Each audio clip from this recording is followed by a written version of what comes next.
नेत्याला झाली पाहिजे, विरोधी पक्षनेत्याचा राजीनामा झाला पाहिजे, विरोधी पक्षनेत्याचं निलंबन झालं पाहिजे आणि त्यांनी जाहीर माफी माझी नाही तर माझ्या कैलासवासी आईची मागितली पाहिजे, ही माझी मागणी यांच्या पुढे राहील। एक दिवसाच्या निलंबनाच्या कारवाई संदर्भात विचारविनिमय सुरू आहे, कसं पाहता या?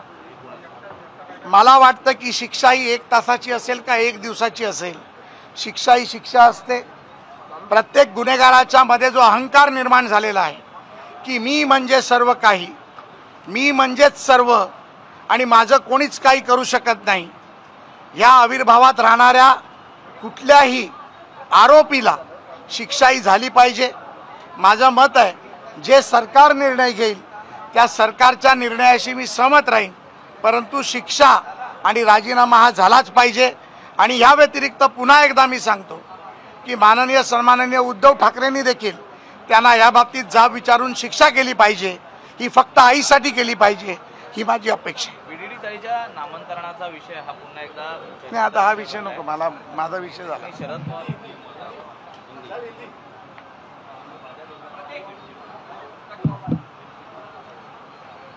हिंदू तन मन हिंदू जीवन रग रग हिंदू यही मेरा परिचय।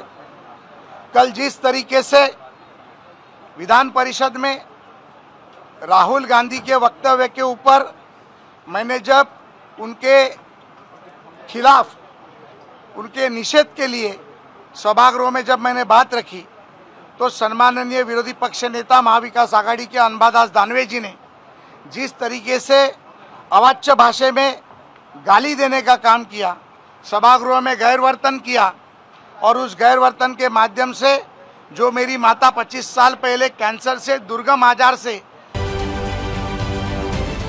महाराष्ट्रातील सर्व बातम्यांचे विश्वासार्ह व्यासपीठ सकाळच्या सर्व सोशल मीडिया प्लॅटफॉर्मला लाईक, फॉलो आणि सबस्क्राइब करा। तसंच सर्व नोटिफिकेशनसाठी बेल आयकॉन प्रेस करायला विसरू नका।